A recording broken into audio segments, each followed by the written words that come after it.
All right, I am wholly unprepared for tonight's stream, so please bear with me while I change a few things out. I think the camera's in a good spot. These are cars for somebody else.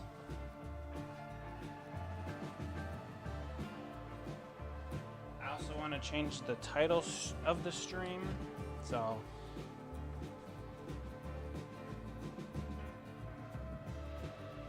we're right up against the window streaming. Let's bring this car in.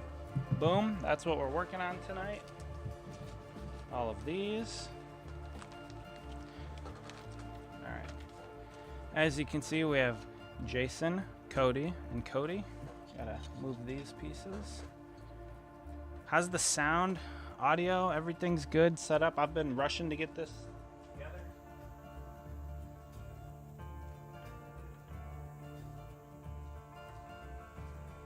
Hopefully you guys can hear everything. Okay, it's good. All right, now I can sit down and we can get going. Let's see here. ARCA news, I have something to show you. Let's bring it up to the camera. Boom, there you are, my good sir. I believe, if I'm not mistaken, it's right here. I think. I'll have to pull up my reference pictures, but I'm pretty sure it's right there on both sides of the car. So, yeah, that's really neat. It's a really cool opportunity you got to be on that car. Yeah, I mean, it's very exciting. Oh, I did forget to do one thing. When I was working on this car the other night, that was my first car I ever sponsored. Oh, that's sweet. I got my decal on Cody's car once for ARCA. Sponsoring an Xfinity car at Phoenix. That is pretty cool. I did put all of the background graphics on this car the other day, and I just have to cut out the hood real quick. So just do that so we can open the hood. So yeah, I definitely obviously saw your decal on this ARCA car because I'm working on it. 19 cars. That's pretty cool. That is pretty cool. Yeah, I'm working on trying to get my decals on some cars, specifically for the ones that I've made diecast for, like Cody, like Jayson. Hi, Darb Liz. Good to see ya. Excuse me real quick. Let's see. Put that to the side. All right. I am going to change the title of this stream for a second. Maybe. I got my other laptop opened up over here. I'm scrambling. Good to see you guys. Glad you were in the chat hanging out. Things have been crazy lately. I got the Diagostini posted today. I got the Diagostini posted accidentally at 6 in the morning, 6:30 this morning instead of 6:30 tonight, which, whoops. You'll have that, I guess. So, if you want cheap opportunities for free this weekend, Josh Blicky, Chase Howard are offering good deals. Yeah, the thing about that is I'm trying to not spend any more money, unfortunately. So, I don't know if you saw the race, ARCA News, but Byron won the Martinsville race today. And so I have to buy that diecast to go with my collection. So, yeah, the money situation isn't looking great when I have to buy more raced version diecast. Don't get me wrong, I love seeing the 24 in Victory Lane. How's that? Hopefully I didn't just spoil the race for you. I don't know if you're...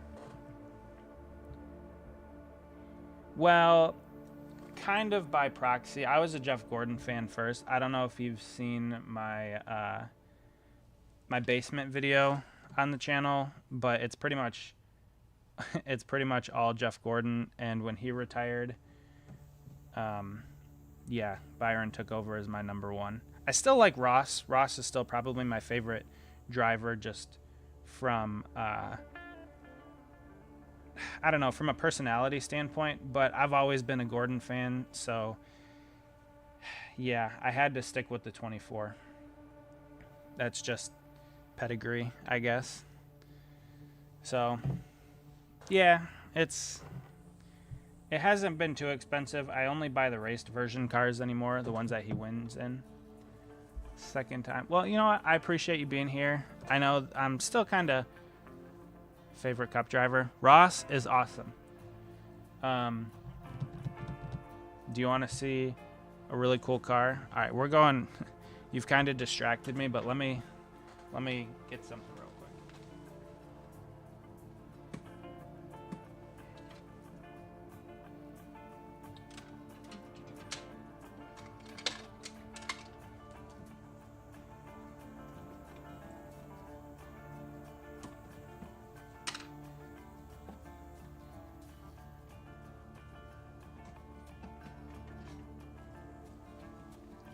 Okay, so I didn't really plan on doing this, but since you're a big Ross fan, I'll set this up here. This car, and I did make a video on it. I don't know if you saw that video or not, but when my sister and I went to Daytona, we met Ross in 2019. So I made this car for myself and for my sister, and I got it autographed by him at Watkins Glen a few weeks ago. Super nice guy. Flex seal, so you like way back in the day, Ross, early days. Yeah, I loved those all red cars. I think it was JD Motorsports that he raced. But yeah, those are really cool. Ross is my favorite. We met him at Daytona, and the story goes, Hero cards autographed by him. Nice. We went to, yeah, rip JD Motorsports, true. We went to Daytona in 2019, my sister and I, because Lionel Racing put together it was like a hot pass package they gave to 10 people on the forum, and it was like first come, first serve, so all you had to do was email them and be one of the first 10 to email them. It wasn't like a special thing. They were just like, hey, reach out if you want to go.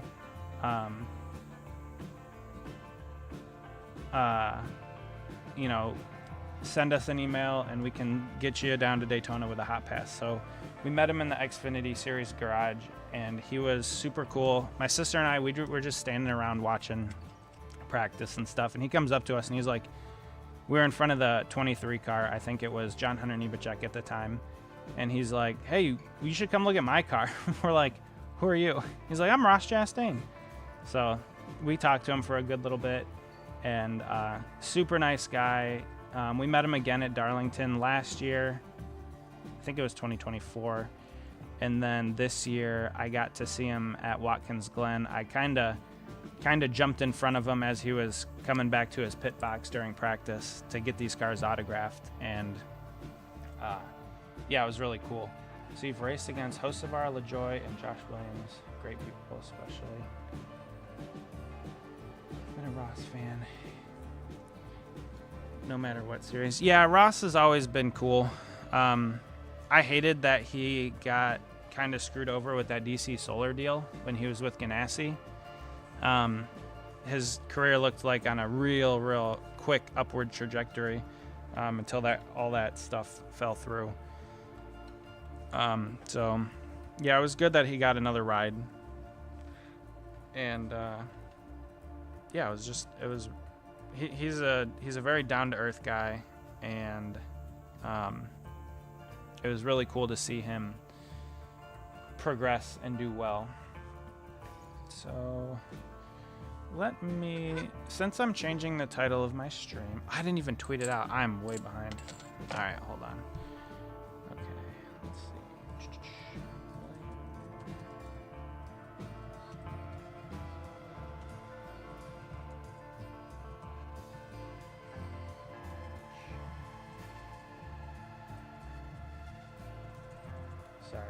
I'm really behind. I was supposed to do this a while ago. Okay.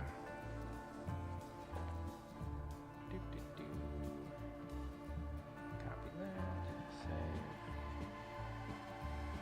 I don't really like doing the whole clickbait YouTube stuff, but to get people into the stream, you kind of have to, or to get people to the channel.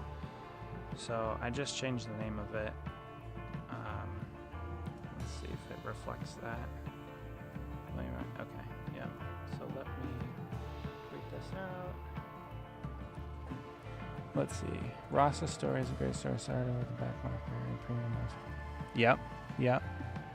If something different. I totally agree. It's such a cool story, and he's just such a, like I said, he's a down-to-earth guy. He's a hard worker. He's kind of your blue-collar guy, and like you said, it's a super fun story. And yeah, if the stars, I don't post or do anything, we'll pay to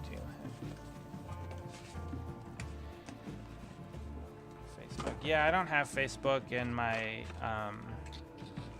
The only thing I do is this, really. But since Byron won today, let's throw this out there. I got this in the mail a couple days ago, so we'll put that there. And since we were talking about Ross, we'll put him here. All right, let me do one more thing. And let's see, get shareable link. Yeah, I'm still kind of new to the whole social media thing. I'm not. I don't know. It's not my favorite thing to do. But like I said, if I wasn't I would decal these anyway. And so I figured I'd just go live and interact with people and hang out and just chat about whatever. Like I was totally only planning on talking about Martinsville today. But since you're here, we get to talk about Ross, which is awesome. Yeah, I have way too many diecast. After the stream, if you want to check out the basement video I have, you'll see all of them. It's been 20 plus years of me collecting 124s. I have 164s. Not to mention the quality isn't great either. Braden, are you talking about the quality of the stream or the quality of the diecast? Because the quality of these diecasts are great. I do have a Norm Benning 1SRB. Did they make that, or is that a custom? That Norm Benning? Because I can't imagine that's pretty cheap. $35. And Norm's another funny story. Like, he's always hanging out. He's a fan favorite. It's hard to go wrong with Norm. Okay, so let's see. Okay. Post that. Lionel. Braden, I 100% agree. I mainly get my hands on older 120.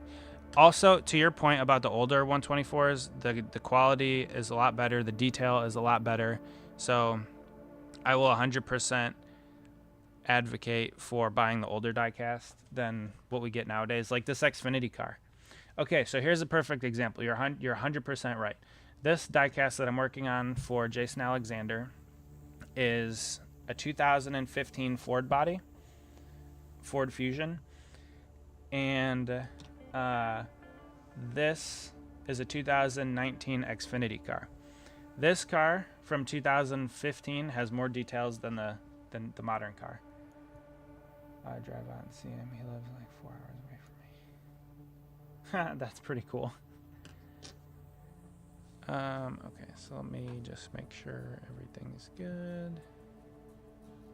Sorry, you guys jumped in on a crazy stream. I appreciate you being here, but I am behind on what I've been doing, so I think I'm all set. Oh, you know what? The one thing I probably have to do is change. I'll buy this diecast. You'll have to talk to Jayson about it. This one's for him. So, yeah, Jason's real nice guy. I've interacted with him, talked to him multiple different times. Obviously, I'm making cars for him. Super nice guy. I hesitate to say guy. He's a kid. He's young. I think he's only 22. Super nice kid. Very easygoing, good to interact with. Yeah, he's awesome. I was so sad that he had, let's say, an unfortunate wreck at New Hampshire a couple weeks ago. He was running decent. He was running okay. I mean, you know, you don't expect him to light the world on fire yet. He's kind of starting out, and he's not in the best equipment necessarily, but he was having a decent run for the team, and it looked, I can't remember who the truck was, but they chopped his nose. He probably could have backed off a little bit early getting into the corner. But yeah, it was an unfortunate wreck that he had. I think he'll keep trending in the positive direction. I think he'll keep doing well. So yeah, real fun guy to interact with, real nice kid. So yeah, I'm making this one for him. I just finished his debut truck. I can go grab that in a second. You know what, this whole stream I'm just gonna have like diecast cars all over the place. If I didn't win that sponsor giveaway, I probably never would have sponsored Mark. Oh, so it was oh, that's cool. That was kind of like in 2015. So my dad's a mechanic, and he works with auto parts stores, and he buys parts from different companies, and Moog is one of the companies that he gets parts from. Obviously, they're involved in NASCAR, right? So he won a contest to get us tickets to go to Talladega in the fall. And so we got to go to Talladega for the fall race. And Jeff Gordon ran great the whole race. He was in the top 5 most of it. And then the end was just utter, absolute shenanigans. Harvick wrecking the fields, multiple restarts, all that kind of stuff. It was a frustrating thing. But we got hot passes, so we got to go. We met Casey Mears that day. So overall, it was a really fun weekend. But yeah, the end of that race kind of sucked with Logano winning and Junior kind of getting screwed out of it and Gordon not getting a chance. Entered a giveaway for fun, not expecting to win. Check my Twitter. Couldn't believe it. Isn't that always the best? You just kind of throw something out there. Maybe it sticks, maybe it doesn't. You end up winning. That's a cool feeling. So, yeah, it's real neat. Real neat. Get on a real car. I'm sure you got to interact with the team a little bit. We'll put your decal on pretty soon. Decals. But yeah, I can go get Jason's truck that I just finished. It was his debut from Milwaukee from last year. So I can go grab that. It's off screen. No, it's not. It's not that far off screen. It's right next to me. So yeah, here it is. 21 for, I think it was Florida Motorsports. Yeah, so just finished this one for him, and I got this one for him. So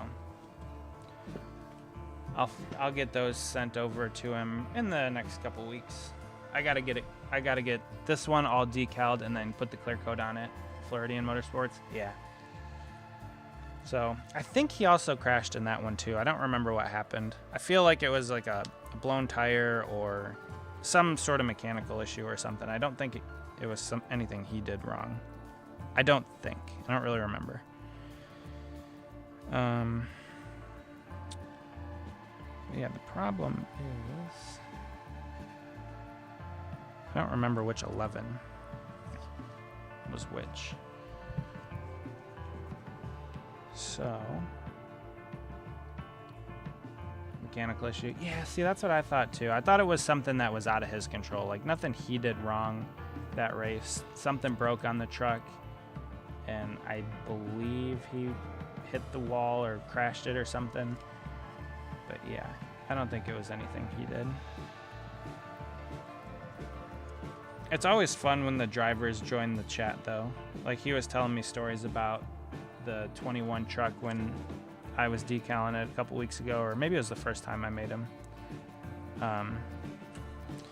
But he's joined the chat. I've had Cody Dennison join the chat when I worked on his cars. And then for the Ryan Sieg cars, when I work on those ones, Ryan hasn't joined, but couple of the pit crew members that I met when we were at Watkins Glen and a couple other races, they joined the live stream. So it's super fun. Like I said before, I appreciate you guys being here because it makes it more fun for me to interact with you guys and chat about whatever. I mean, we already talked about Ross, which is why his car is here, and then Byron winning today. That was cool too. If you guys want to talk about the race, we can. If you guys want to, it's up to you guys. I mean, Cody Denson, a cool guy to know on a personal level, but I've interacted with Cody quite a bit. He's a nice guy. I've never had any issues with him personally, but yeah, he lives on the internet for sure. That's one thing I try not to do, is I try not to live on the internet. But yeah, I hope Cody can continue to do well also. The reason I know you is because of Cody. Okay. Yeah. Yeah, Cody's a super nice guy. I hope, like I said, I hope he continues to do well. I think he probably has a sponsorship wrapped up for next year. I think last time I talked to him, he was working on it.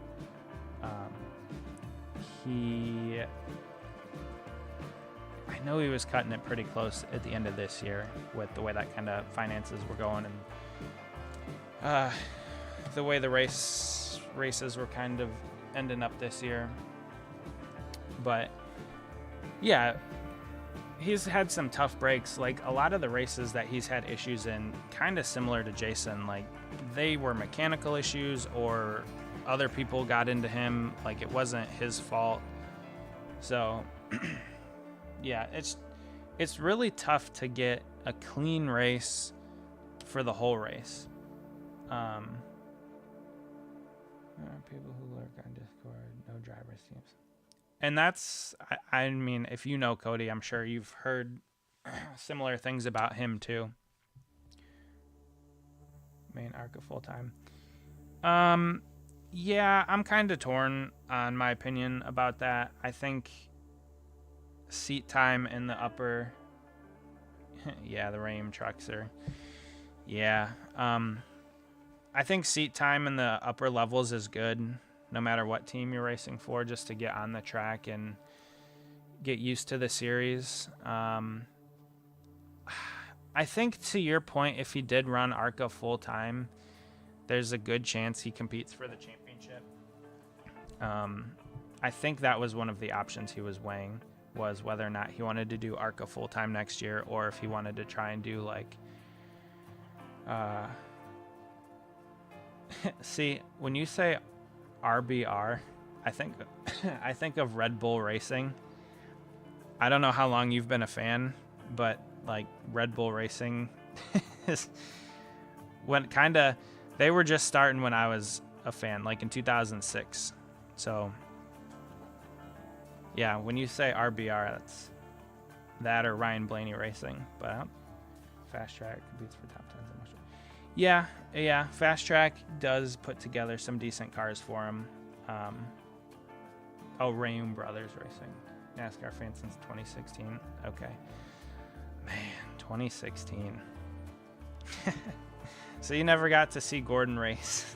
That's so sad, in my opinion. Obviously, growing up a Gordon fan, a lot of people probably said that to me about Dale Earnhardt, right? Because I became a fan in like 2001-ish, 2002, in that time frame. And so all of my life, I was watching Gordon win races and compete for top 10s and championships and all that stuff. And I never got to see Dale Earnhardt race. Really into ARCA. Yeah, me too. Okay, so you've been a fan since 2016. Back in the mid 2000s, there used to be a channel called the Speed Channel. Oh yeah, you did watch Gordon race in the 88. That's true. He raced those 8 races for junior. That's true. I used to love the Speed Channel, and they would have all kinds of racing on, and even ARCA at times. And so I never really paid too close attention to the series, but I always knew it was there. But yeah, so you've heard of the Speed Channel. I'll be honest, that was a good time. The Speed Channel, because they had all forms of motorsports on there. They had MotoGP, they had F1, they had monster trucks, they had boat racing, they had flat track dirt bike racing, they had, I don't remember if they had dirt track like sprints and all that. I don't really remember watching any of those, but most popular right now. Yeah, I have paid closer attention to the ARCA series ever since I got involved with Cody and Jayson and working on their cars. It's been pretty cool to see that series, and car counts are rising. Next season we're gonna have 20 full-time cars. Yeah, that's really cool. I like that. I like to see ARCA grow. Also, personally, I love the ARCA cars. They run the Gen 6 bodies with like Gen 4 chassis and suspension, which I love because that was my favorite era of NASCAR. Maybe it's Gen 5 chassis. I don't remember. But yeah, that was... Currently, I think the Xfinity series is my favorite. Don't get me wrong. I love when Byron wins. I love when the 24 car does well in the Cup Series. But I do think Xfinity series is my favorite. It races the best. The cars are closest to the old, like, Gen 4 kind of racing that NASCAR saw. Kind of like the Gen 6 2014 was my favorite Cup Series year. Obviously, Gordon did well that year. Colby, I love looking at ARCA schemes, especially pit lane. Yeah, see, I'm not that involved with ARCA.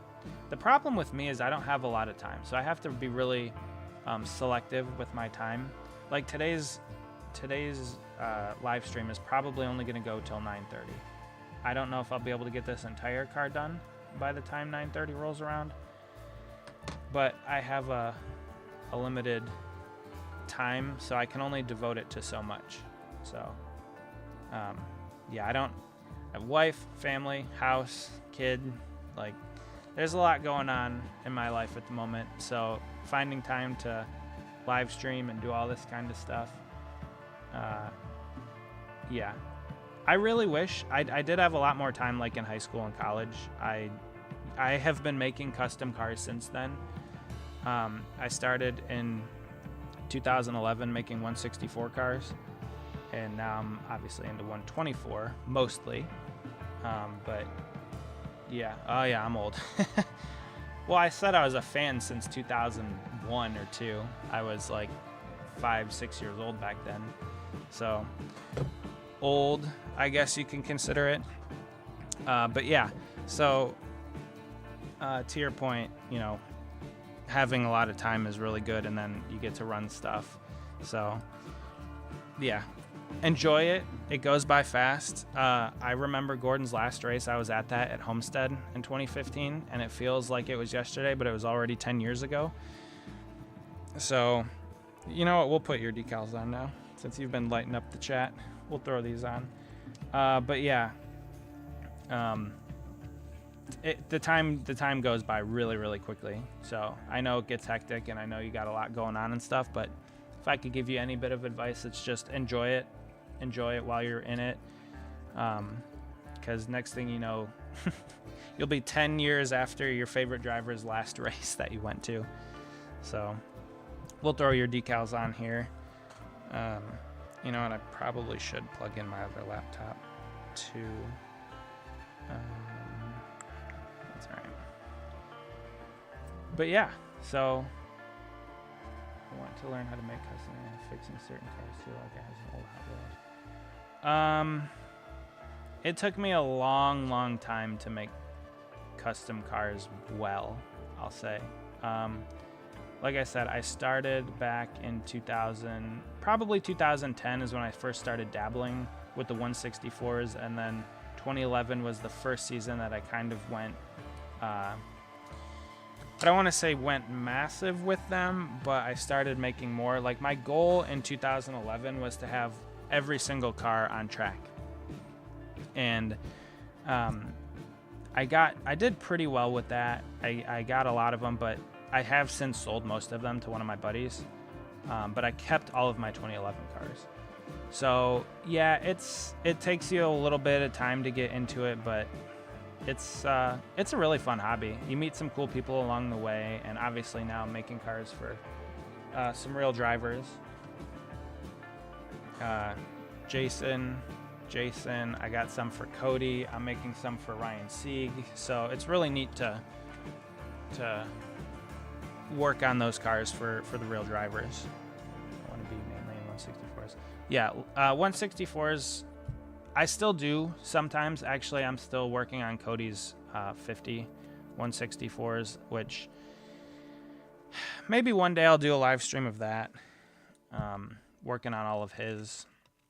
It's just a lot. 50 is overwhelming. I'm never doing it again. I'm happy that he gave me the opportunity, and I'm really happy to do it for him. But every time I look over there, because I have them all sitting like on the ground over there, I just get overwhelmed. And yeah, so we talked about this like all the way back in January, February timeframe. So I've been working on them kind of all year, and I have, I'm making them near perfect. Like I'm not going to put out a bad product. Right. So, I worked very hard to get the decal sheets perfect for the 164s. They're wraps. All of the decals are pretty much in the, I don't know if you've seen them. I can go grab one. Hold on. Let me just finish cutting this out and I'll grab one. But yeah, the same thing with these 124s. Like I'm not going to do something halfway. It's got to be perfect. To my detriment, I'm a perfectionist, because I go over every little tiny detail and comb over them 1,000 times and make sure everything is perfectly correct. But yeah, like this custom for Jayson, I designed the decals for this. He pretty much gave me, I don't know if he actually gave me anything for this. Brian Dye books released the original published, it was June, but it's now October. Yeah, that's what the cars are for. Obviously you know that, but so, yeah, I know. And I also made custom boxes for all of them too. So that's another thing. Well, we can open this one. These things take time. I'm just one guy and I've been juggling a bunch of stuff. Cody got on me about getting his big cars done because he wants to send some to Tim Pool. So I got those done. I just have to put them together and ship them to him this week. But yeah, speaking of ARCA cars and whatnot, like this whole car was a wrap. I put the General on the tires. Obviously the windshield banner has the Menards on it, his name on the back glass, and then the spoiler was tough, but it has the General tire on the spoiler on the back, the Menards on the front. So yeah, these things were an absolute pain in the butt to make, but they turned out really good. Custom boxes is just something I'm getting into. I can show you something. This. The paint scheme is a wrap. So this entire car is a wrap. Here's the... Thanks. I appreciate it. I try. Here's the decal sheet. So they're full wraps. It takes me about 2 hours to work on each car. So yeah, it's a long process. I've never bought any custom cars from people, actually. I've always made them myself. Here's custom box I made for Cody for his truck that he'll be sending to Tim Pool. So I put my logo on it. So yeah, something new I'm getting into. I don't like it too much because it takes a lot of time and effort, but it looks really good. So the decals, I designed them all. He gave me the elements from the company. Big old logo. Yeah, big old logo. We gotta let him know who's making these cars, because you know it takes me a long time to do these things. Yeah, here's the windshield for it. Craftsman, obviously, and then his name on the back. So yeah, it's a fun hobby. I mean, I like doing it. It helps other people out too. It's really cool when you get to see, like Cody talked about his cars on his stream sometimes, or he reposts them on Twitter and stuff. You know, that's really cool to see. That's how Jayson found me too. We were in the hauler for the Michigan race last year, and Jayson, I gave Cody his Cyberfrog and his just normal Timcast car. And Jason's like, "You're the one that make the custom diecast?" I'm like, "Yep." He's like, "Could you make me one?" I said, "Good." So then he reached out later. But yeah, there you go. ARCA News Central. Did you design your logo? I might have to send you some of my customs. Yeah, sure. Yeah, send them. I think my DMs are open. Like I said, I'm not really like too big into the whole social media stuff, so I don't exactly know if my DMs are open. But yeah, send them over. No, my DMs aren't open. Let's see if I can change that right now.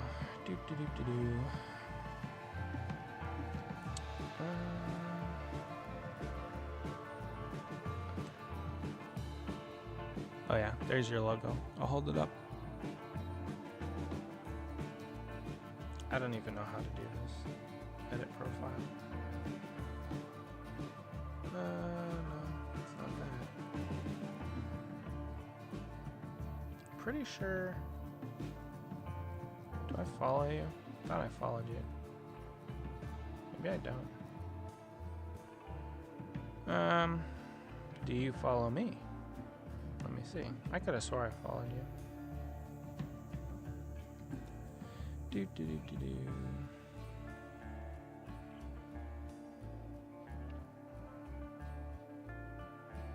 It says I'm following you. What? Alright. You should be able to send me the DMs. It should work.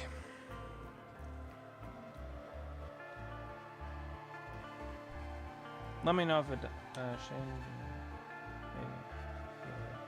Okay. Yeah, just send. Yeah, you can send me DMs. I don't mind.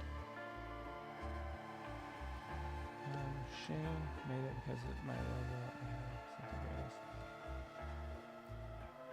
Ever since then.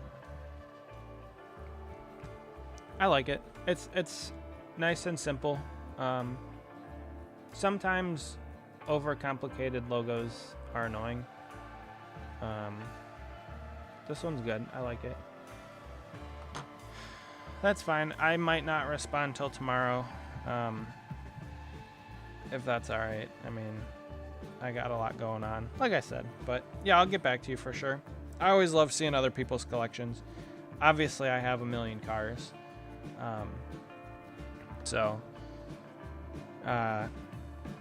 Yeah, I'm always excited to see what other people are collecting and other customs. Obviously, custom diecasts are like my favorite thing to look at because I don't want to say it, but I'm kind of judgy about custom diecast because I've been making them for so long. So I'm always kind of looking at the details, seeing like what other people are doing and what other, you know, how their cars look compared to my cars and stuff like that. So I'm always a little judgy on custom cars. But I think it's really cool that other people make them too. And I've seen a couple other people make some for other drivers. There's one guy, I don't remember who he is, but he makes some for like Raja Karuth, which is cool. And And I feel like some of the younger drivers kind of care a little bit too, because they were growing up when not all of their cars were being made. And now they're driving like Raja. So yeah, it's pretty neat. And I suppose I understand Lionel's position. They can't make every car, but they've also monopolized the industry. And with that, if they don't make the car that you want, that car will not exist. Just plain and simple, unless somebody custom makes it. So, maybe. Yeah, that one sounds familiar. He seems to do pretty good job. There's a couple other ones out there. I think Racing Graveyard might be another one. And I'm sure there's other ones that I'm not thinking of. But yeah, it's really cool to see what other people are working on. So far, to my knowledge, I think I'm the only one that I've seen make Cody or Jayson's cars. I don't think I've ever actually seen decals for either of them out there or other people make them. So that's kind of cool, that they've liked my stuff enough to work with me. And the Ryan Sieg cars. I don't think I've seen anybody really make any Ryan Sieg cars, and those are the 39 teams paint schemes have really grown on me. I really like them. And so, yeah, like I said, I'm on the hook for 2 39 cars for Ryan himself, and then I'm still on the hook for one of the pit crew members that I've met a few times. So, yeah, everybody's super nice. I have a friend who makes Ryan Sieg. Oh, really? I don't know if I've seen him. But yeah, that paint scheme is a real tough one to make. I will be going live sometime in the near future. All for himself, though. See, that's tough. I haven't made one for this one. This is like the last custom I made for myself. Most other things are for other people, which is fine. 100. Now, is he 124 or 164? Because that's a lot of 124s if that's the case. Also, I never greased my chair, so listening to this thing's annoying. My assumption is 164, because that's a lot of 124 diecast if he's making them all. 164, yeah. I would assume also that he probably gets his decals from Pato's place over there in Australia. I have, let's say, shied away from Pato's for a few reasons. One, mainly because the quality's not great. They're pretty good. They have a very large variety. Oh, he makes his own decals? Okay. But yeah, I don't know. Pato's has been... I used to get a ton of decals from them. But I also tried making my own decals, and I don't know. It doesn't turn out great. But now now I could probably do a little bit better with it. Like for Jayson's car, I probably could have printed all of these on my own, because it's a white car. Most decal paper is clear, and the hardest thing to do is get like a white underlay or an opaque, like a white ink printer, which I have never invested in. I don't know if it would be too wise for me to invest in. It's a lot of money. I have looked into it. But yeah, so I get my decals from Print It down in, I think they're in Georgia or Tennessee. Can't remember. But they have pretty quality stuff. You send them the files. Like I said, I design all these decals. They send them the files, and they'll print them out and send them up to you. So I'll be making my first IndyCar. Once I get all of these cars done, I'll be making an IndyCar diecast, which My first IndyCar race was at Mid-Ohio earlier this year. Tons of fun. Very different than a NASCAR race, but still a lot of fun. And I'll be making that diecast of Kyle Kirkwood at some point in the near future. So I have this one for Jayson. I have 3 for Ryan Sieg, and then there's one driver that does iRacing stuff. I think his name is Bite Speed. I think is his name. I'll be making a custom car for him from his iRacing. I think it's BYTESPEED. So he reached out to me and he's like, hey, I do iRacing. Would you be willing to make my car? And I suppose. So I'll be making that sometime in the near future. But with all that being said, I did want to talk about today's race. This is the first race that I've actually sat down and committed my afternoon to, in large part. Most of the time I'm doing other things, or I don't really pay too much attention to the race, but for some reason I wanted to watch today's race. I always liked Martinsville. I've been there twice, both in the next gen era, which not my favorite car. I don't like the next gen car. I have many criticisms of it, but what I will say is today's race definitely felt like something from the mid 2000s, kind of 2010s. Aside from the stages, which I could absolutely do without. I've said this millions of times, get rid of the stages. I don't want them anymore.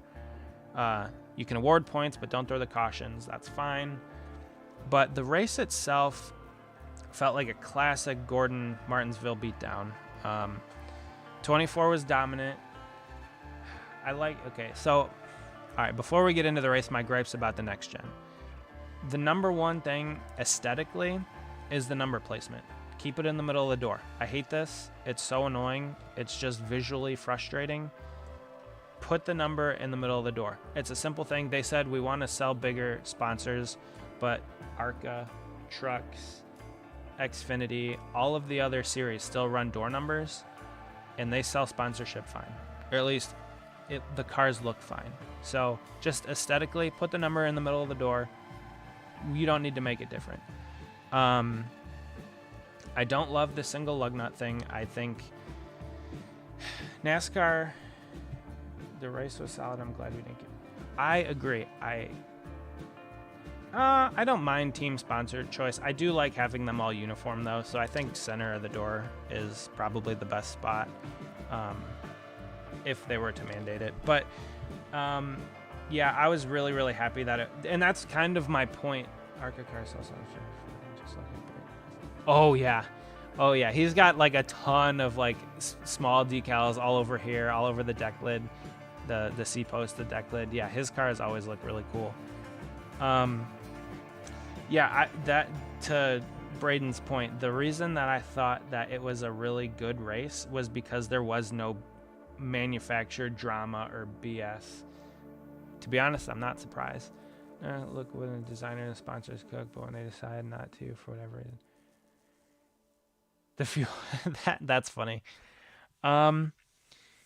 Yeah, I think it's just one of those things that NASCAR didn't need to focus on changing. That's my point. Like getting rid of the rookie stripes, for example. I don't think getting rid of the rookie stripes was a problem that NASCAR needed to address, yet they decided to address it. That's my biggest gripe, is they decide to make changes and do different things kind of on a whim. It seems like it's on a whim. Maybe they have a good reasoning behind it or whatever, but it just seems like getting rid of the rookie stripes. I love the rookie stripes too. It adds to the car. This car will have rookie stripes. This truck has rookie stripes. I love them. It's just one of those things that they don't need to change, so why change it? Xfinity scheme for this year looks more like a 2020 scheme than a 2025 scheme. Was it the one that he ran today? To be honest, I didn't really notice his car at all. He was involved in like multiple wrecks, but I didn't really pay too much attention to the specific scheme. But yeah, so the number placement was something that I just felt was unnecessary. Like, why change it? The other 3 series, well, 4 if you, yeah, the other 3 series, including ARCA, still run the center of the door. So why change it? Same thing with the rookie stripes. I don't see why they needed to get rid of them. The cars are full wraps anyway, so it's just like one extra graphic that they need to put on them. I don't know. Those 2 things. What else do I hate about the next gen? Oh, the underside of the car being a big flat. So, okay. The whole reason, if you guys are new here, and I don't know if I've talked about this before when you guys are here, but the whole reason I went into engineering was so that I could work in NASCAR. Obviously, that hasn't worked out. I don't work in NASCAR. I just make diecast for people. But I am a mechanical engineer, so I did do 5 years of schooling, so I kind of have that mind. When they decided to put a big flat plate, basically, underneath the cars, that was probably the most shocking decision that I've ever seen from NASCAR. Because for as long as the sport's been around, cars have gone backwards and then upside down. And they've done a lot of really good safety things to get the cars to stay on the ground. And they've made really good strides. And then they took like 10 steps backwards by adding that big flat plate on the bottom of the car. As soon as the car gets turned around, air will catch that and flip the car. I mean, you don't have to be an engineer to figure that one out. But also making the car too rigid. Speaking of Kurt Busch, yeah, exactly. Seeing that in person, it didn't look like a bad hit. We've seen so many hits way worse than that, and that ended Kurt's career. So that's another thing. These guys are supposed to be some of the smartest people in motorsports, yada, yada, yada, and they don't have proper crumple zones in the car, and they make them too rigid when they bring this next gen out. Like, listen, they made so many proper safety advancements over the past 24 years since Earnhardt died, and even before then, they were making changes and updates to NASCAR. And then they come out with a new car that arguably one of the most talked about discussions in sports is concussions. And it basically, it did end Kurt Busch's career. I think Alex Bowman got a concussion. Other drivers took hard hits, but translating all of that force to the softest spot on the car, aka the human, the driver, when they had the Gen 6 car, which did really well, was baffling. Other things, aesthetically, going to a single lug nut makes no sense to me because they did a really good job of making the body kind of look like a production car somewhat. I think the Gen 6 still probably looks the best production car, but you know, the Gen 7, okay, they did a really good job of making it look like a production car, and they wanted it to do that. They wanted it to look that way. But what production car has a single lug nut? Most of them are 5. Most street cars are 5. Yeah, well, that's the thing. The Gen 6 had some early injuries, but they worked on that car and they got it better. Yep, I remember that race, 2013. Yep. So, yeah, every car has growing pains, but they've made changes to the other cars. Like the COT, it took them 2007, 8, 9. It took them like 2.5, 3 years to get rid of the big wing on the back and go to the spoiler. And I think that was a big improvement. Then by 2011, they got rid of the front splitter brackets and had just a closed splitter. And that carried over into 2012. And they finally got that car really good. And then they brought the new car out in 2013. It seems like every time NASCAR takes steps forward with racing, they take some steps backwards with the design of the car. And then they did really good with the Gen 6 car, and I don't know. The 550 horsepower package, like I wasn't really watching then. Gordon retired in 2015. I watched a little bit in 2016 when he took over for the 88 car.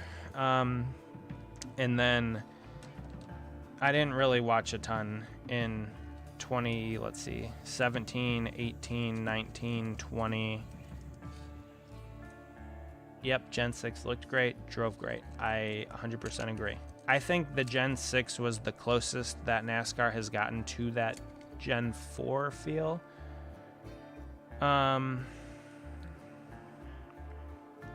Yeah, single wheel lug nut. Not many street cars have that. But yeah, this next gen, they haven't really made a whole lot of changes to it in the what are we in, the 5th year or 24th year, 22, 23 to 4 to 5. Yeah, so they've added another shark fin on the passenger side rear glass. They've now added A-post flaps, so they have, well, it's hood flaps, but it was the cowl. They have hood flaps, A-post flaps, roof flaps. They changed the crumble zones a little bit. But aside from that, I mean, they haven't really made a ton of changes to the car, which on one hand you can kind of commend because they got a product, they want to stick with it. But on the other hand, you should always be trying to get better. Always progressively. Yes, adding more horsepower I think is good. Oh yeah, and the diffuser flap, that's right too. Yep. So to that point, stock cars, street cars also don't have diffusers. Now, I get it. NASCARs are not street cars. That's not the point. They're souped up. They're way different than your average street car. But yeah, the modern NASCARs are more like IMSA cars, which is fine. But anyway, today's race, I will say it felt like an old school NASCAR race from like the mid 2000s, 2010s. It felt like that because you had tire fall off, you had long green flag runs, you had different drive. So obviously Byron led, what did he lead? Over 300 laps, something like that. Obviously he was out front a lot, so the lead wasn't all over the place, which sometimes the 24 or the 48 or the 11 would dominate Martinsville, and that was just the nature of it. And sometimes you have races like that. Not every race can be the best race ever, because if every race is the best race ever, then none are. So yeah, the 24 obviously dominated. Let me pull up Racing Reference. I love that website. Let me just plug my laptop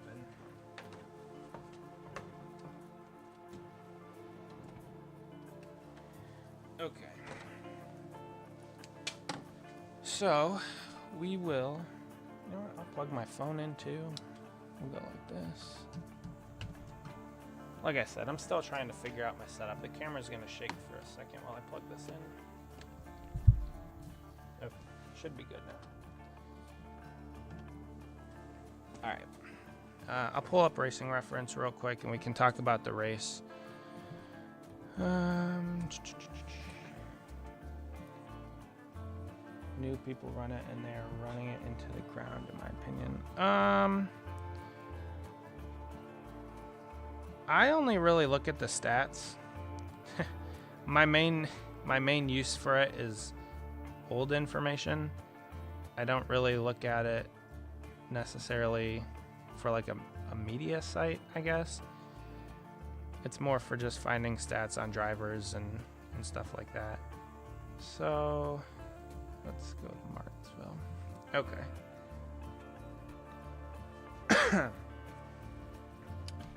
Thank you. I appreciate it. I do not print my own decals. I do the design work, but I send them down to Print It Decals, and they are the company that prints them. But I do all of the design work. So Jayson provided me with people who look in depth at race.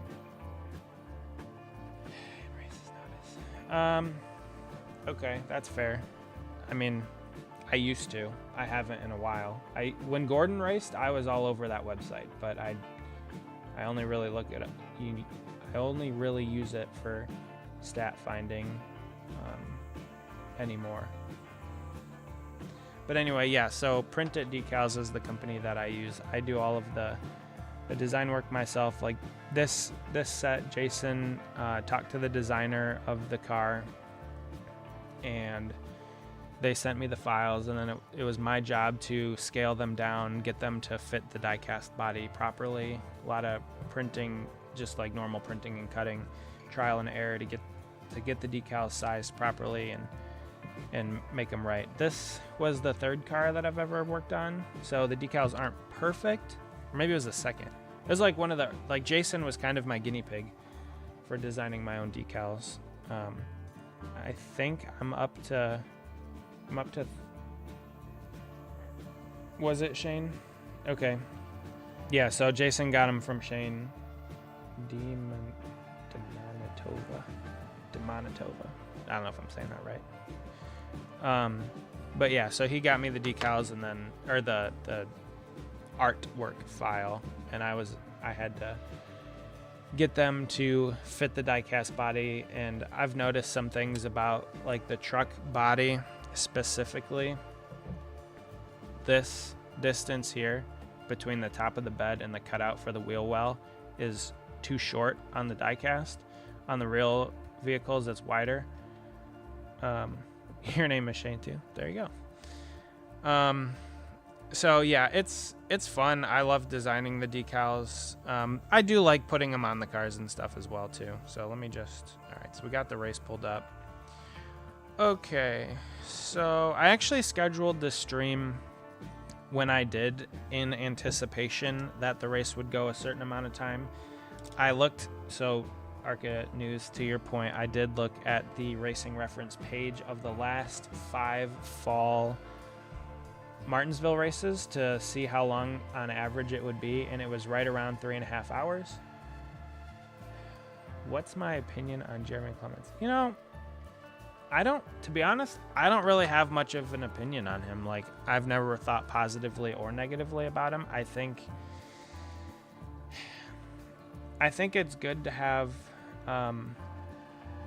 smaller teams and drivers in the series, and I always hope he does well. I always root.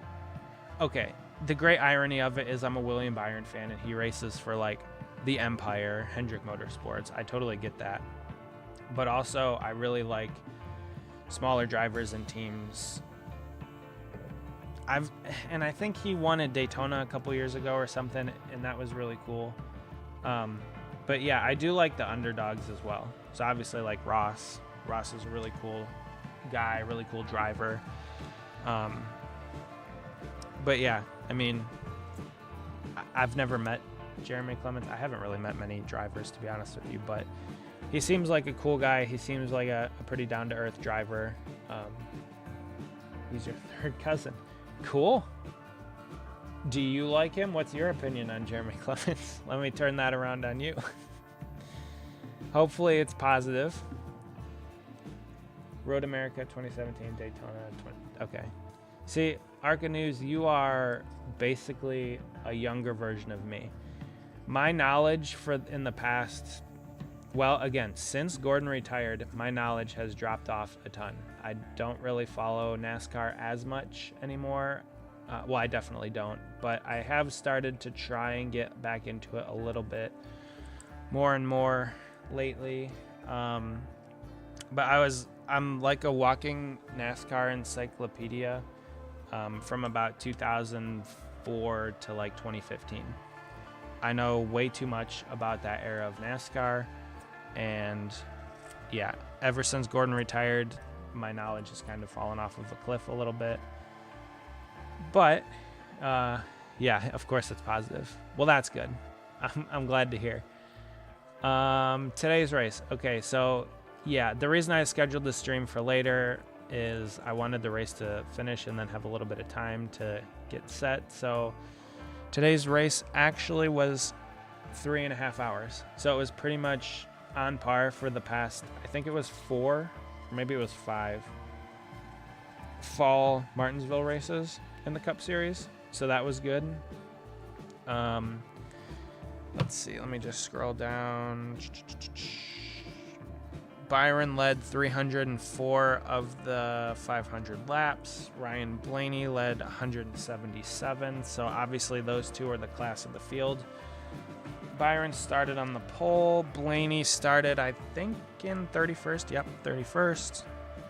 And it took him a while to get up to the lead. Mainly ish present. Yeah, it's it annoys my family for sure. But yeah, they'll be like, "What paint scheme did Jeff Gordon drive at the 2009 Auto Club race?" I'll be like, "Obviously it was Pepsi." But anyway, yeah. So Byron started in the lead, but I also have studying ARCA stuff for. Okay, yeah. So it's always. I don't want to say it's useless knowledge, but it's a lot of knowledge. I feel like it's somewhat useful, especially if you're around the sport. But yeah, Blaney kind of methodically worked his way up all race. I knew once he got towards the front that he would probably be Byron's biggest challenger. I'm telling you, from 2004 to about 2015, I got a lot of stupid knowledge in my head. But yeah, so once Blaney got up to the top 5, I knew it was kind of going to be a him versus Byron day. There were some other drivers around the front that seemed good. Like Logano was okay for a little bit. Chase Elliott was okay for a little bit. But it had that old school Jeff Gordon Martinsville feel, and the only thing that could really ruin it was Blaney. And let's see, I can't name what sponsor Ross had. Yeah, I haven't really watched Cup that much either. I don't really even pay too much attention to it anymore as well. Like, I'm kind of with you. Okay, Chris. Ryan Preece had a really good race today. That was kind of like my dark horse underdog story of the day, was Ryan Preece. He ran a really good race, very clean race. He was up and around the top 10, top 5 pretty much all day, and ended up coming home, let's see, 6th. I think he had a really, really good long run car. I think he probably deserved better than 6th. I think he probably, Ryan Preece might have had the 3rd best car, especially on the long run. Ryan Preece, wait, what if? Yeah.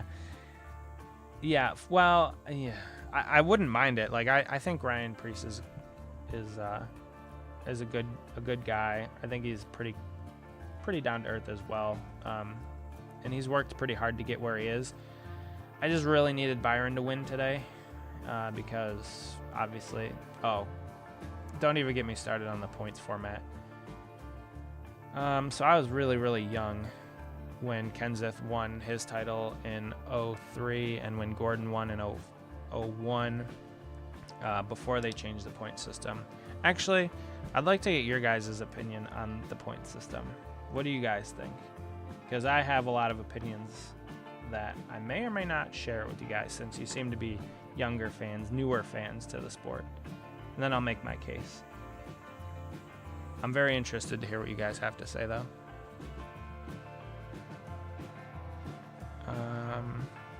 Because yeah, I've been a fan through all of the changes, so I'm. Are they going away after this year? I haven't heard anything confirmed. I've heard a lot of rumors, but I want to hear what you guys have to say, because I will tell you everything you need to know about me shortly. I hope they are. In a perfect world, I would like to see a 36 race format, and I can give you many, many points as to why. My first point would be that and everybody kind of knows this, in theory, you could win 35 of the 36 races and lose the championship. And I think the playoffs are BS. That's all I'll say right now. Okay. Yep, I'm with you. Again, in theory, you could win 35 of the 36 races and not be the champion of the series. That's a problem. I know it wouldn't happen. It couldn't happen, but that's a problem. They don't really reward consistency all that much. If you take a look at I don't know if you guys follow the Winston Cup points on Twitter. I do. I don't really like live or die by it, but again, if they never changed the points, Gordon would be a 7-time champion with Earnhardt and Petty, and in my opinion, he's more deserving than Johnson. Johnson's a great driver. He did really good things for the sport, but Gordon not being a 7-time champion with Petty and Earnhardt, I think probably hurt the sport a lot more than people realize. But yeah, so the point system, I'm fine with the stage points. I think it's okay to award points for running well during the race.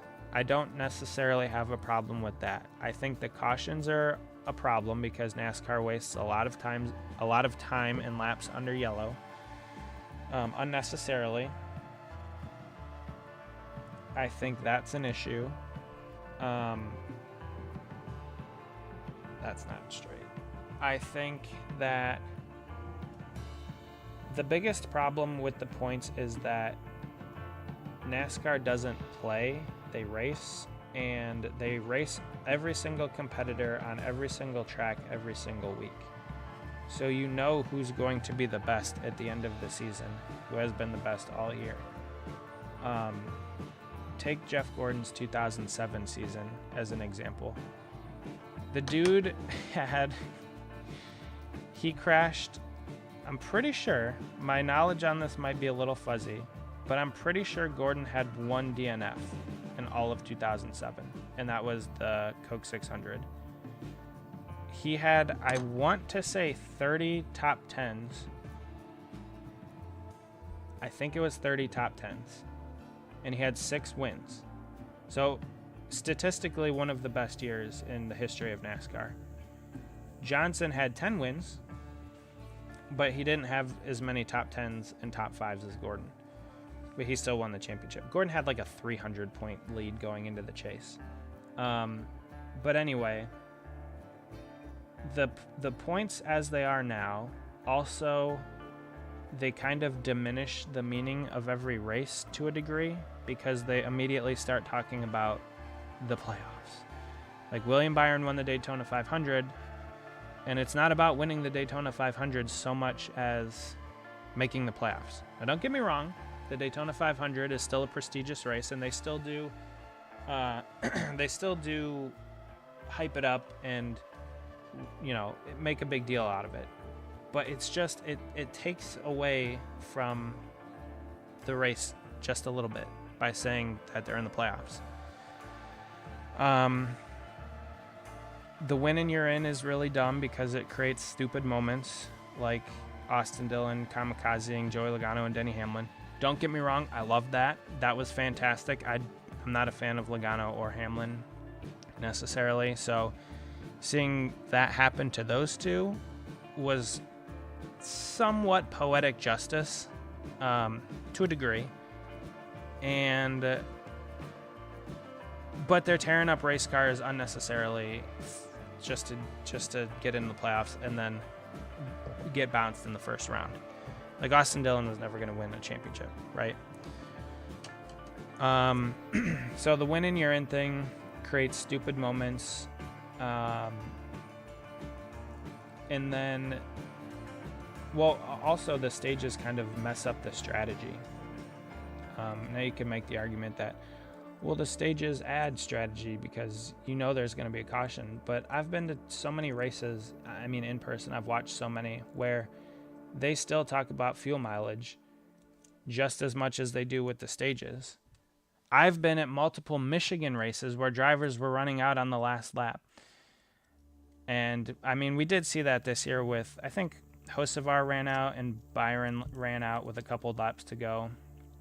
But everybody else was pretty much on the same fuel strategy. I was there in 2009 when, let's see, Johnson was leading, then he ran out, then Biffle was leading, then he ran out, then Mark Martin took the lead, and they didn't know if he was going to run out or not. But then you also see like the plate track racing, or the super speedways, I guess it's not called plate tracks, but the super speedway racing, and yeah, it's cool to see all the cars going 4 wide, but they're all in fuel save mode, so running like 60% throttle or whatever. I mean, I don't know, it doesn't seem like they're racing necessarily. They're kind of more just riding around. And then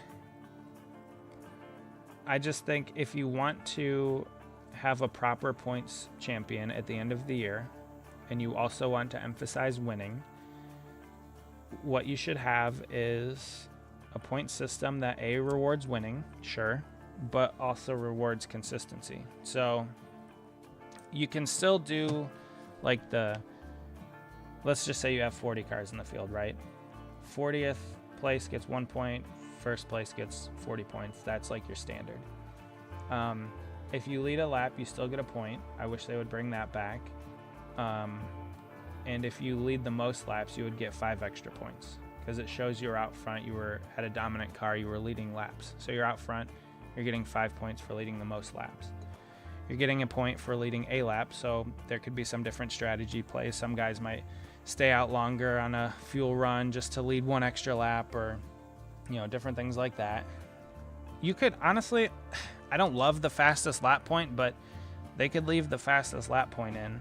That could be a point as well. I don't mind it. I don't love it, but it's fine. Fastest lap. I also don't think there should be any limitations on it. So like if you crash, go behind the wall, and then come out and run a blistering lap, you earn that. So that's perfectly fine. Like you get that point for leading that lap, or for running that fastest lap. So I don't mind that. I've also seen some people say like you should get a point for winning the pole. I don't hate that. I think that's fine. It's not my favorite thing, but it shows that you showed up on Friday or Saturday, whatever day they're qualifying, and put together a really good lap to win the pole. I think that's fine. And then you could keep the stage points and all of their glory.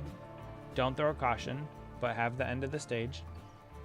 And then the winner will get however much you want to make it an emphasis on winning the race. You want the winner to get 5 points extra, 10 points extra, 15 points. It depends how much you want winning to matter, right?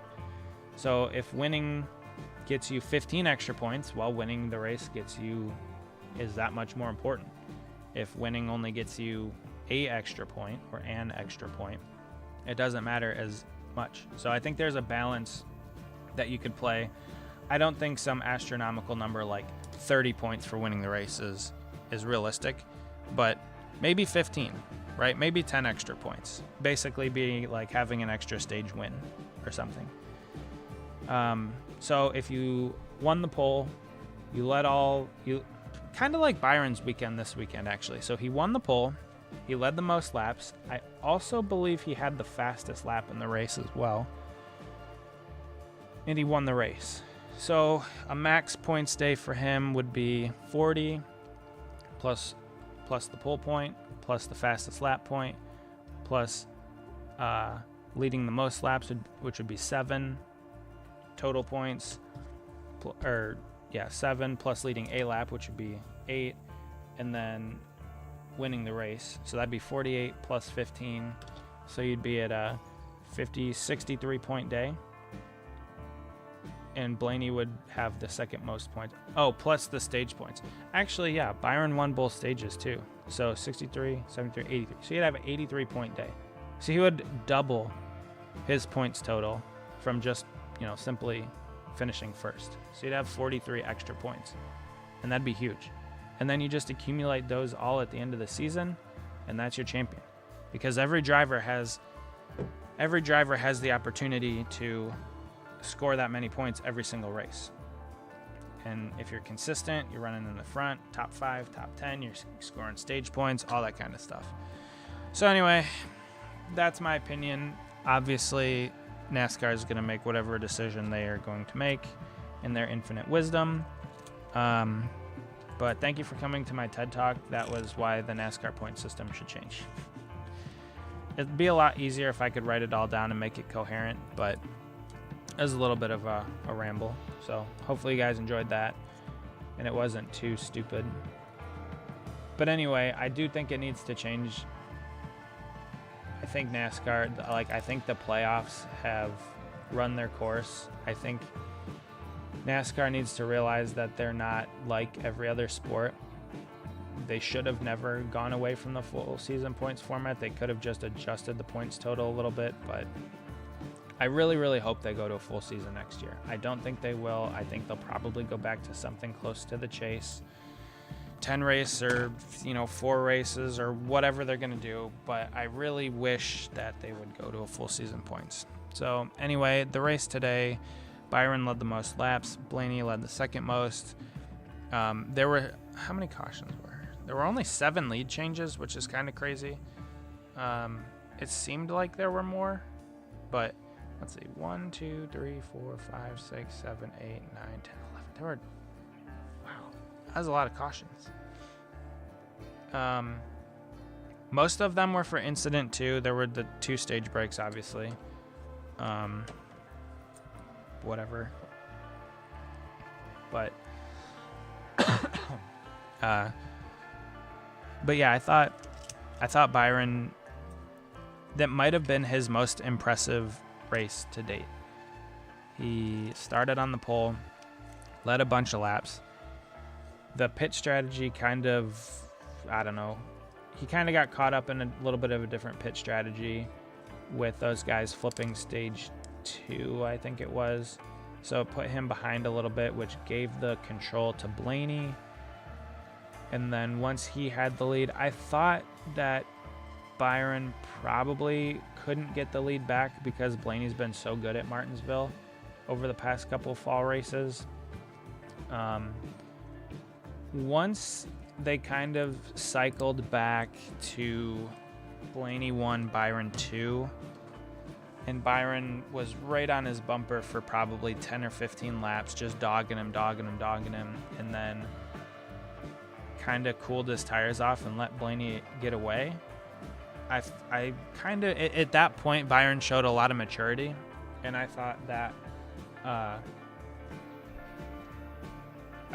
was probably the best thing that could have happened to him. Was giving Blaney a little bit of space, backing up, cooling his tires off, saving him for later in the run, and then eventually running him back down, passing him under green. So when they went through that whole pit cycle and the caution came out on pit while they were on pit road and cycling out, I kind of thought Byron's race was done at that point because I was fairly certain he was going to cycle out ahead of Blaney. And that was the defining moment of the race because Blaney cycled out ahead of him. Like I said, Byron showed a lot of maturity to stick with it, run him down under green. The move that he made on Blaney to take the lead back under green, I didn't necessarily have a big problem with it. I thought Blaney was kind of defending. If there would not have been a car there, well, I'm very glad to have you here, ARCA News. I appreciated it. You added some fun information into the evening. So thank you for joining. Hope to see you on another stream sometime soon. But have a good night. It was good talking to you.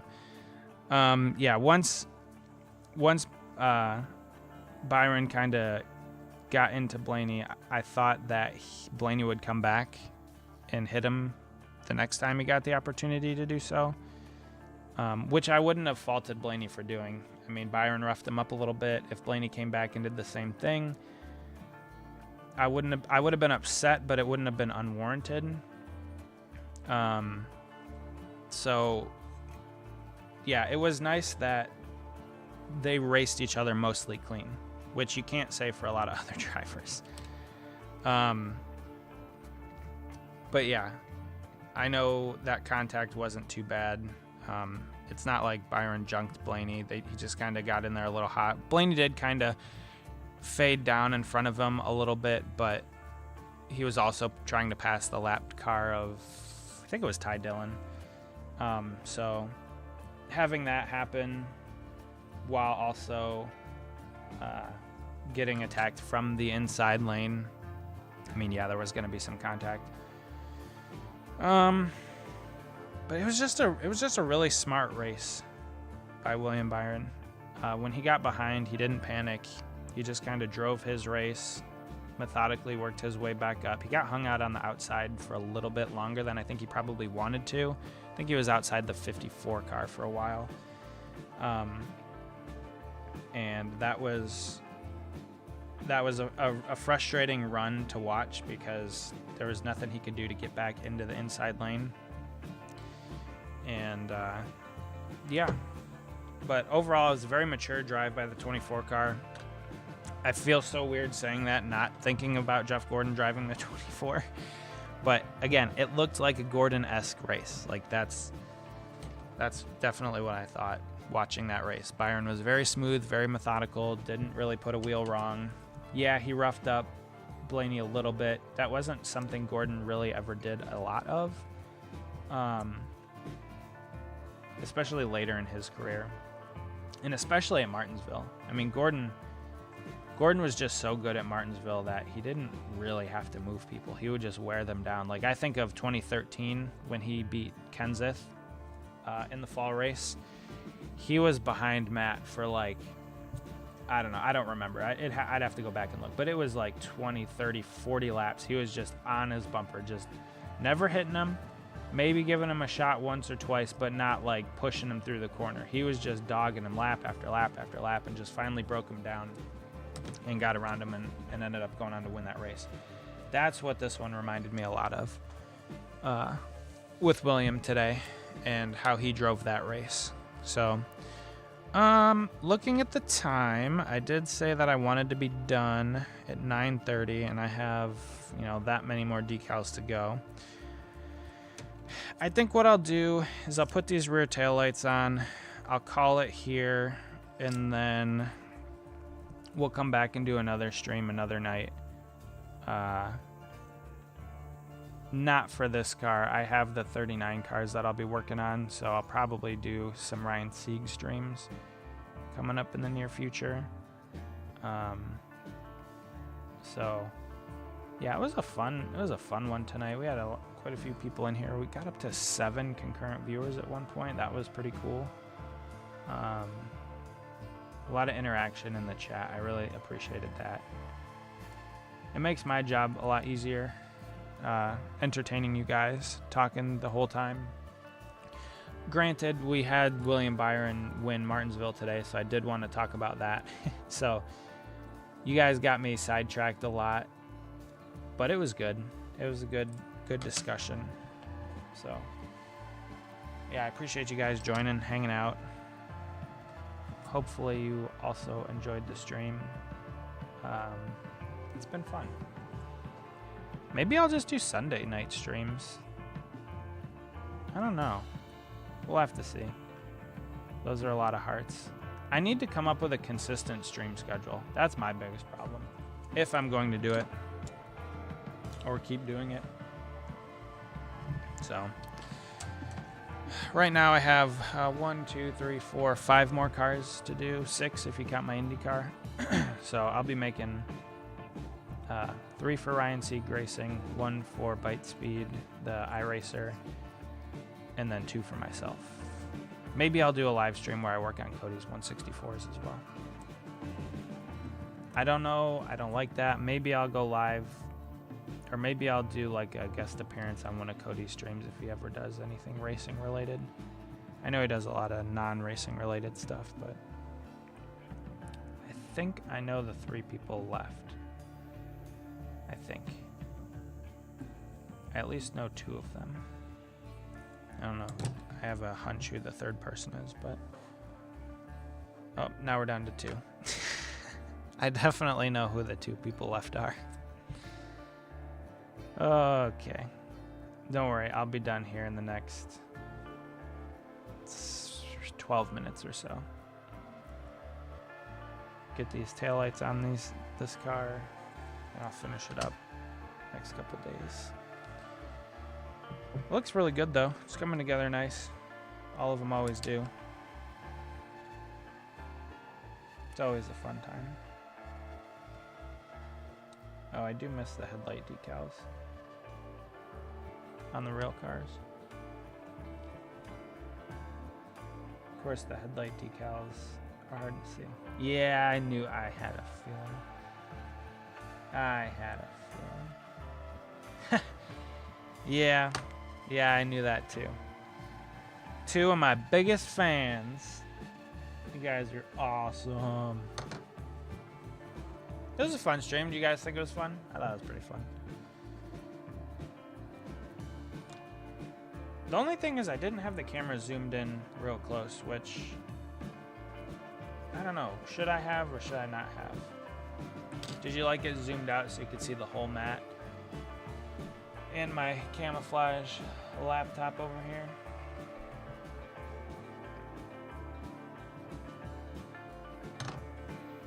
Hearts. Yeah. Hearts in the chat. Gross. I'm not a streamer. We're just here hanging out, having fun, working on cars. Yes. All right, Braden. Thank you. Appreciate it. Good stream, good chat. Heck yeah. Hopefully it was entertaining. I'll see you guys in the next one. I still got 10 minutes. If you need to hop off, perfectly fine. But yeah, like I said, let's put these taillights on, and then I'll call it. And we'll do another stream coming up here, probably maybe one of the days this week. Keep your eyes peeled for notifications and what's going on in the channel. Interesting thing about these taillights. Well, let's see if it closes. The way that these Ford taillights contour to the body is a little frustrating. But with these decals, it has a little slit in it, so it should close up. Where are you going to make your own 24 or buy it from Lionel? If you're talking about the race today, that one will be purchased from Lionel. Yeah. I'm not making that one. I'll be buying it probably the next day or 2. I wasn't planning on spending any more money on cars, but the 24 car has to go out and absolutely dominate Martinsville. And I was also thinking about all the tracks Byron's won at compared to all the tracks that Gordon's won at. Obviously, I think Byron only has... What was his win number today? 15? 14? I don't even know. Some fan I am. He's working his way up. He's got a long way before he gets to that 93 threshold that Jeff's sitting at. But yeah, he's won at Martinsville now 3 times. Gordon's won there 9. Gordon's won at Daytona. I don't even know how many times. Byron's won at Daytona 3 times, 500 and the fall race. Whoa, that was almost a problem. Let's close this tail light up.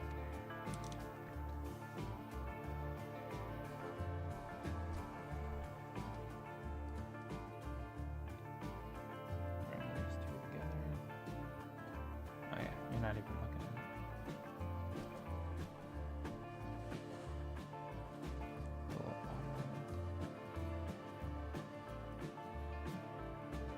this one to come up.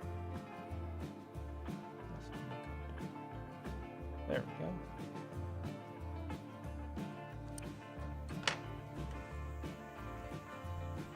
No. Open back up. Whoa, no concurrent viewers. Everybody bounced. I don't know if that's true. I feel like you guys are still here. Somebody's still here.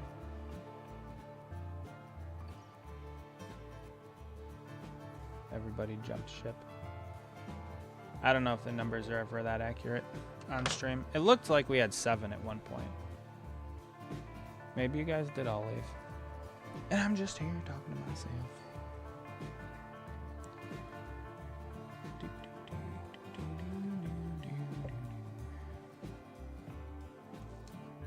It says 2 on the other screen, so who knows?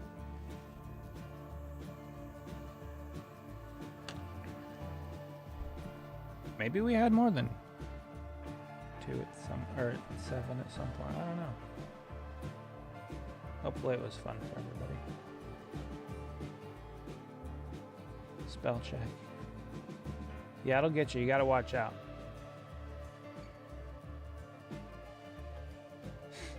Hearts in the chat. Is the stream delayed? Maybe it's delayed. Yeah, I'm not gonna make it. I'm definitely gonna buy it from Lionel.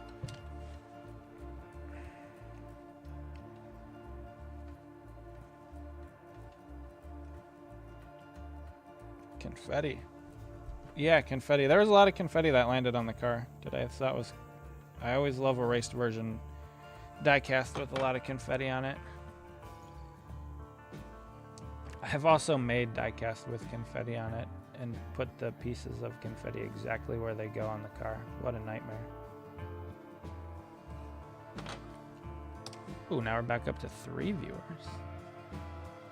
That's fun. Just as the stream's about to end, we're picking numbers back up. One more race to go. Yeah, Phoenix next week. I guess we could talk about Phoenix as we're about to head out. I've never liked that track. They put a lot of money into it. They did a lot of cool things with it, I suppose, from like a fan standpoint. I've never been there. Gordon has won there twice. He won there in 2007 the first time, and 2011 the second time of his career. Byron won there in 2023 in the spring.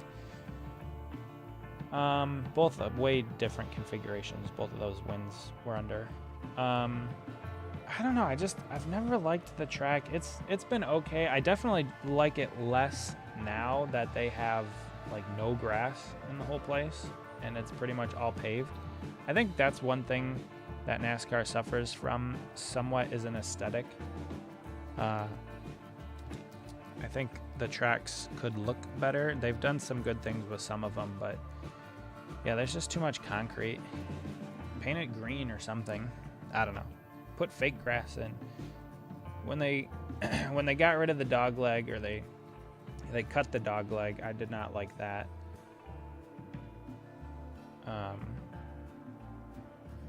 Because now everybody cuts it and it just looks stupid.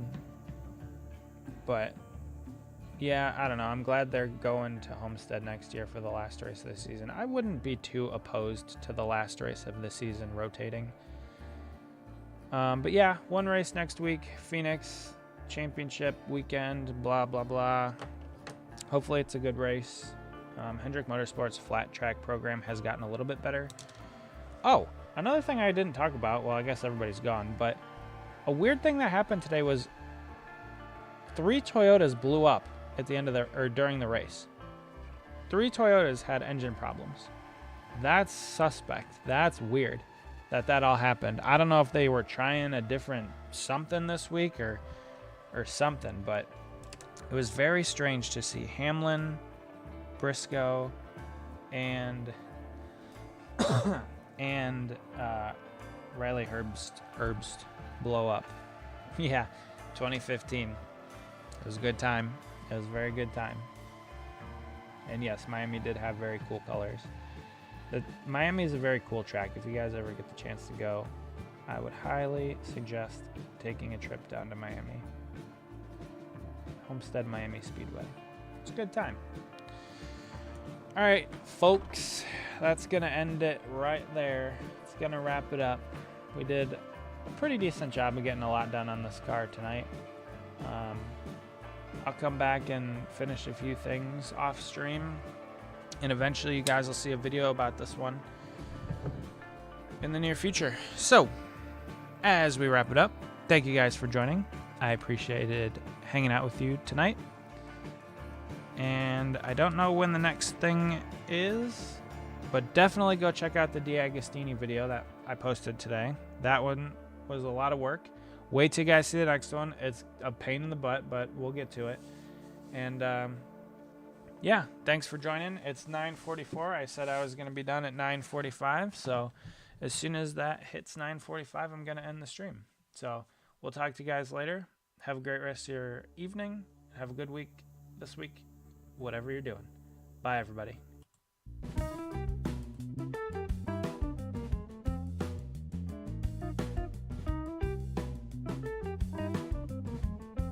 Oh, and go 24. William Byron gets the dub at Martinsville. Woohoo!